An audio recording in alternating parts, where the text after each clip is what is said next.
This is DJ Kandaio, your host for the next incredible 25 minutes. Right now, I am sitting in the hotel room of the world's #1 DJ.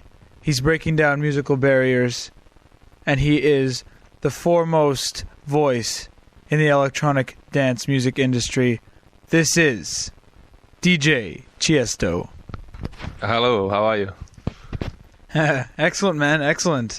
So, first I want to know what you thought of your night last night in Toronto. Mark Oliver opened for you, and I've heard that rumors that you absolutely destroyed the crowd out there. So, how did it go? Yeah, things went really well. It was crazy inside though. It was way too packed, and they had to send home 1,000 people. Oh boy! So there was hardly any space for people to dance, and it was really hot inside. But it was a great night. Yeah, you have a huge draw in Toronto now. Yeah, and like you've come down basically every year. You did the Docks last year, you did Government, and then Cool House the year before. And so what do you think of the scene in Toronto? It's been really developing over the last few years, and it's especially with super clubs like the Government, also like Docks and the System Soundbar. It's really starting to look a lot more like a European scene. What do you think about that?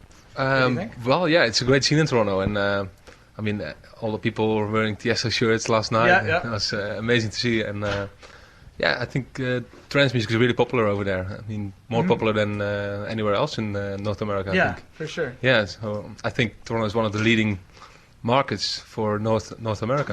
Yeah. Good. Yeah, so I have a question of Vlad, who was at the show last night, who's also on transaddict.com. He wants to know, did you think that the Toronto crowd was your typical European crowd? Or like how did they differ in terms of their energies and? No, they look very European. Yeah. Very European crowd. Good. Yeah. It's I mean, I know that I'm in Toronto, but you know the crowd was very energetic. Excellent. Yeah. That's what everyone wants to. That's what everyone's trying to do in Toronto. It's moving towards that, and it's a wonderful scene. Yeah. Okay, so let's move on to your brand new artist album, incredible artist album, I must say, Just Be. One of the questions on transaddict.com was. A lot of your music has a lot of emphasis, like the lyrics, they have a lot of emphasis on traveling. Like, if, for instance, in Just Be, you can travel the world, but you can't run away from the person you are inside. I was wondering whether that is like part of your own experience, whether you're bringing your own experience of, like, you basically travel around the world, and your lifestyle is very much mobile. So do you kind of bring that to your lyrics? Well, the lyrics are all very personal. I mean, I didn't write the lyrics for Just Be.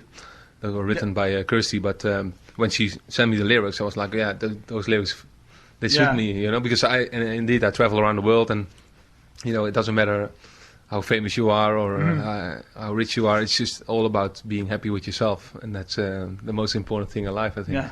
So I thought it was a good message to for sure to put in the album. Excellent. Okay. Now for Just Be, what were you? I noticed for Love Comes Again, you've kind of you've changed your sound. You have build up, and then all of a sudden it just goes into a break, and it's you know, you don't go right into a huge epic climax like it was typically found before. What is that? Are you changing your style to more of that sort of thing, or? No, I think I still have the same style, but I just want to push it a little bit. You know? I think.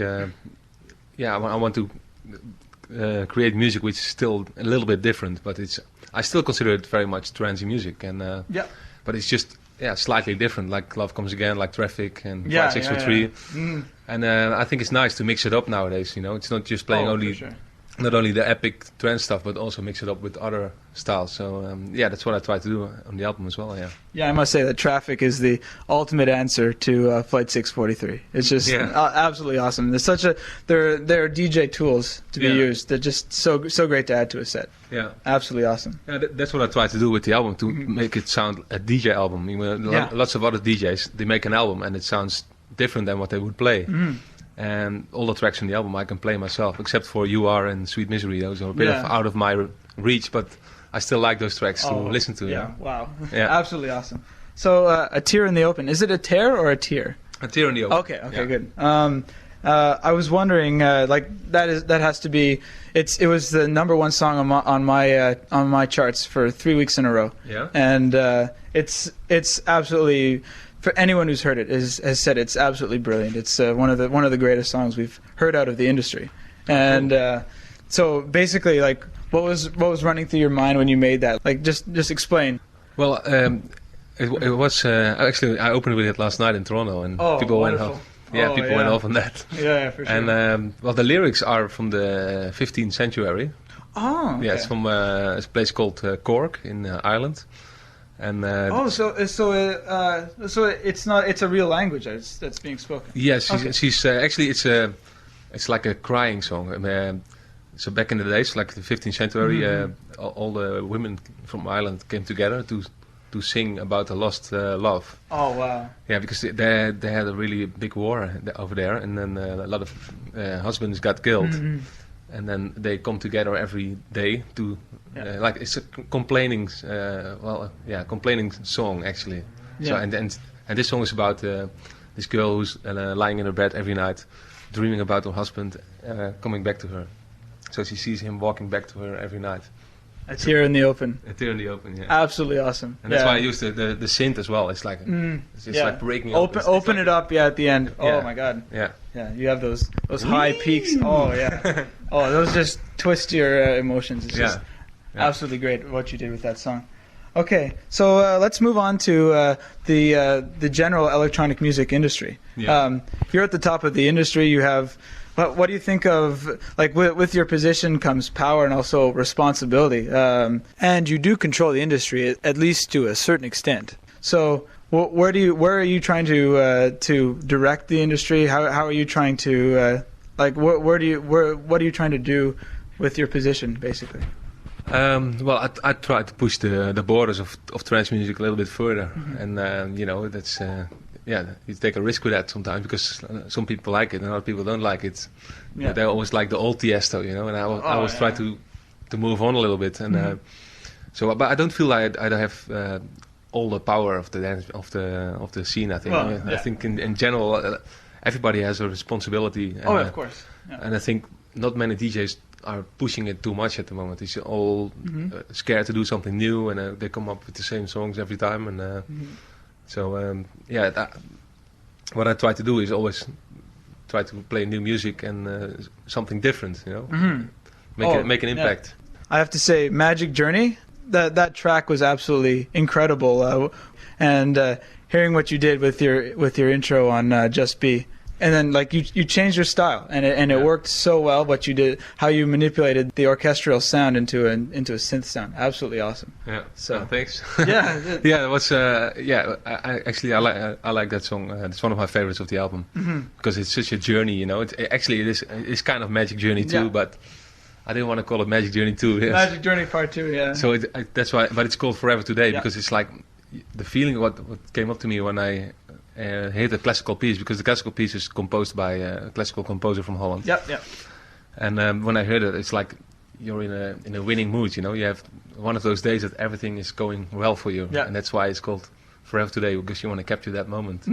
Exactly. Yeah, we were listening to that in the car, and we're saying how this could be like at the end of an action movie. The star is going off into the sunset. That's it brings about those feelings. Yeah, and actually,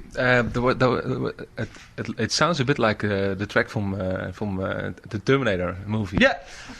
And that's exactly the first part of the riff is the first part is exactly Yeah. is almost exactly so. But I never saw the movie, and I didn't produce the classical piece myself. So it's just a very awkward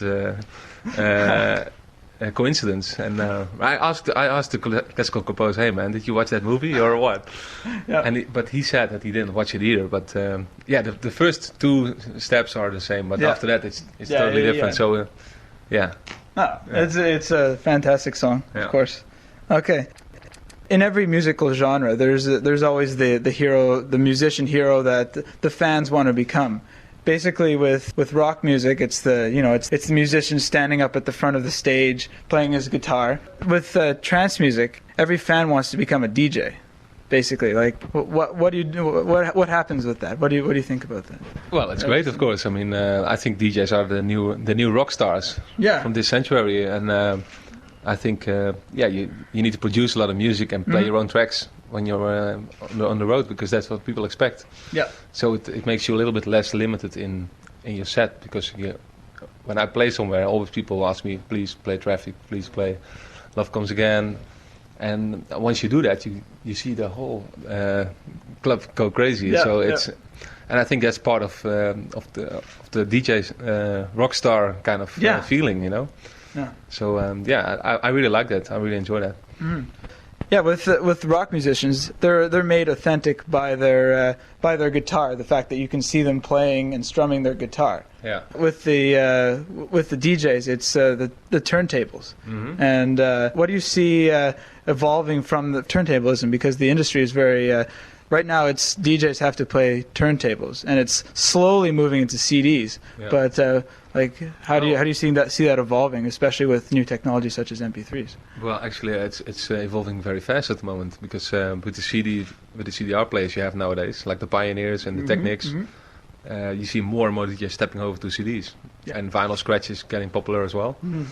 So I think in like 5 years' time, vinyl is almost killed, I think. Mm-hmm. Yeah. But I still prefer to play vinyl, because it sounds a little bit more warmer than a CD.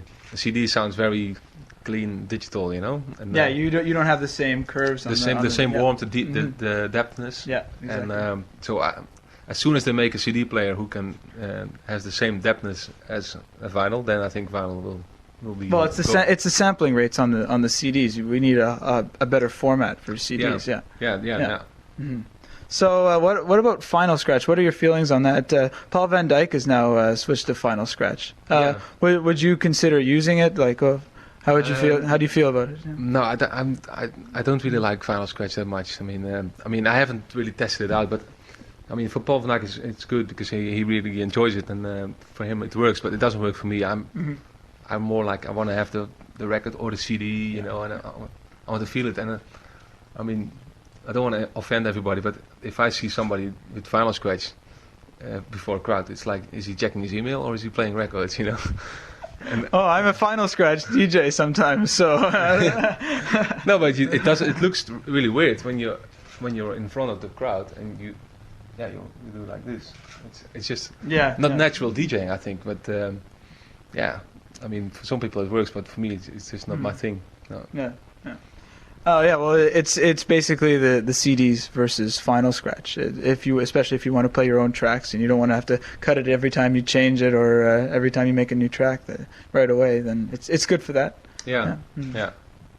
Okay.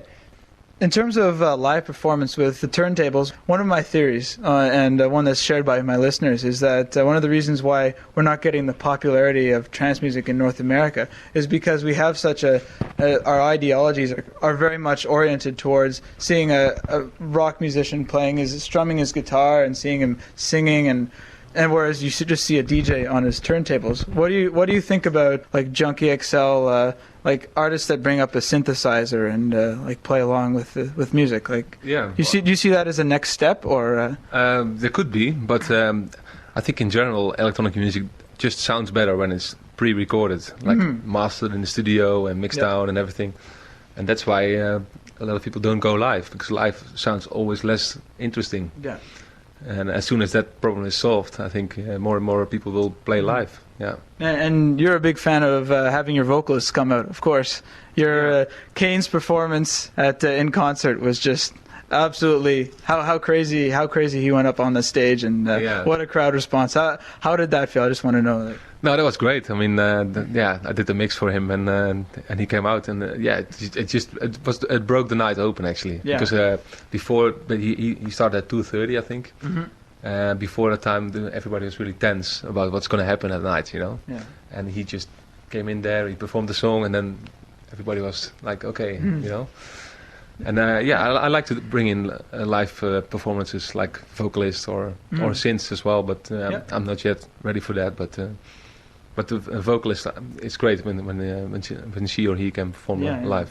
as well with Endane, and it's just fantastic. Do you see us playing synthesizers along with turntables for yourself? Do you see that as an option, or having another? It is an option for the future, but it's quite difficult with the melodies and stuff. I mean, to keep them, because then you have to make the beat separately from the melody, and then So I for now, for me it's easier to do it the way I do it now. I just finish a track in the studio and it's perfect, and then I play the perfect track. Yeah. Final Scratch could make that easy. Yeah. Yeah. All right. So I have nothing against Final Scratch, but it's not my cup of tea. Yeah. Okay, so we have a few more questions from Transaddict. I also have to ask you about Transaddict. I've been a member for 4 years of Transaddict, and we have pictures of you on Transaddict. How do you feel about that? Well, I check out the website as well sometimes, just to see what's going on, and it's a great website. It's a bit the starting page should be a bit more easier to get into, to look what you're looking for, but we will change it. No, but I really like the website, and it's cool. This everybody talks about trance music and the track listing and that's it, and it's good to get some response from. No one's shy to state their opinion on Transaddict. No, but that's the good thing about forums, on the internet. I mean, open discussion. And that's great, Just moving through the questions. Okay, we have a question about your studio setup when you produce your tracks. Like, what do you use? Do you use software synth or like a synthesizer outside? And like, what's the software you use? That sort of thing. Well, I'm on Cubase on PC actually. That's what I use. Perfect. Yeah. And my favorite synth at the moment is the Moog Voyager. It's just the bass lines in there. It's just they keep flat, and it sounds great. Cool. And the Access Virus as well. It's one of my favorites as well. Yeah. I don't use that much plugins actually. Not very many VST plugins. No. Okay. No. Yeah. Cool. Yeah, it's definitely a great program with a wonderful sequencer. I enjoy it quite a bit. Yeah. Yeah. Another question is, do you see Tiesto in concert ever coming to North America? Do you think that sort of thing would be possible with such a huge audience? Do you think? Well, I think it's definitely possible. I mean, it depends on how things develop over here. But the scene is getting bigger and bigger still, and well, if you get more radio and television support in North America, I think then it can definitely blow up here, because I see everywhere I play, it's always packed and people are really into it. So I know there's a good scene here, but it can only grow when you get support from radio and television. That's what happened in Europe. We had Radio 1 supporting the tracks with 15 million listeners, and in Holland and Germany you had television stations with 24 hours only dance videos. Yeah. And as soon as that happens, then it's blowing up. You already see it in Miami actually. You see in Miami you have a television station who plays every night dance music and live from clubs and stuff and DJs, and then you see like a festival like Ultra Fest for 40,000 people. So, but that's my next goal. I hope to accomplish that I can do a Tiesto in Concert worldwide tour. That would be great. But that's difficult because to roll in a production in worldwide is so expensive.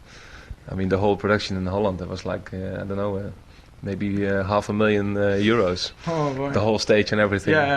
So it's very hard to travel with that around the world. But I'm definitely looking into that, because that would be great.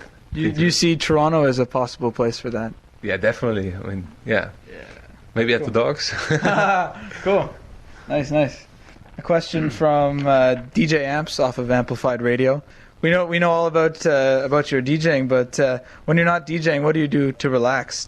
What's your pastime other than DJing and producing? I just sometimes like to do nothing, just relax, go to the beach, and I'm not really a very active person outside of the studio. I mean, I did snowboarding in Banff once.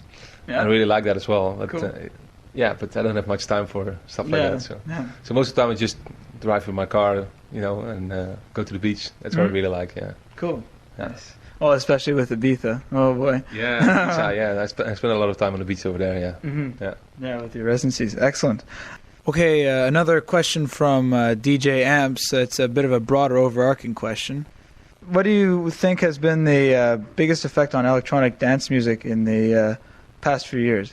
The biggest influence on dance, well, the whole trance movement, which started in 1998, and that made a big impact in general on the scene, I think. Yeah. I mean, guys like Ferry Corsten and myself, we produced a lot of music, and I think that helped evolve the scene a lot. And internet helped a lot as well. Yep. Because it brought people closer together. Mm. And what else? I mean, all small things together, I think. Yeah. It's a bit of a broader question. Let's just talk about internet for a little while. One of the problems with trance music is you can't find like your favorite artist all the time if you go down to your HMV or like your local CD store. So especially with DJs, we have to order, if we want something within a short period of time, we have to order it from Europe. How do you see the distribution improving in North America? Well, it's improving quite a lot, actually. I mean, also on iTunes you can get lots of stuff, because I was this week number 4 or something in the list. So, and that helps a lot. I think in the future everything goes through internet with music sales. But like maybe in 10 years from now, I don't know, but. Yeah, it definitely breaks down the barriers, and that's one big thing with trance music, is that the fans need to be able to get to the music and hear their favorite music. But so. I think in general with trance music, it's very easy to find it on internet. I mean, it's unbelievable. You play a set somewhere, and the next morning it's all over the web. Oh yeah. So I think those people cannot complain that they can't find the music, I guess. No, it's if you know where to look, for sure. It's not hard to find. One final question here this is from Dave from Toronto. Do you see In Search of Sunrise 4 coming out? Is that your next CD project? I'm thinking about it, because after the album, I want to do maybe another mix CD this year. Yeah. And the most logical step would be maybe In Search of Sunrise number 4. But, I can't confirm that yet, but I'm thinking about it. Yeah. So excellent. Well, I have to thank you very much for doing this interview, and thank you for having such a wonderful impact on this industry and making it really enjoyable for us in the industry. So I'm glad to that you say that. Yeah. So any last comments you'd like to give to Canadian listeners out there?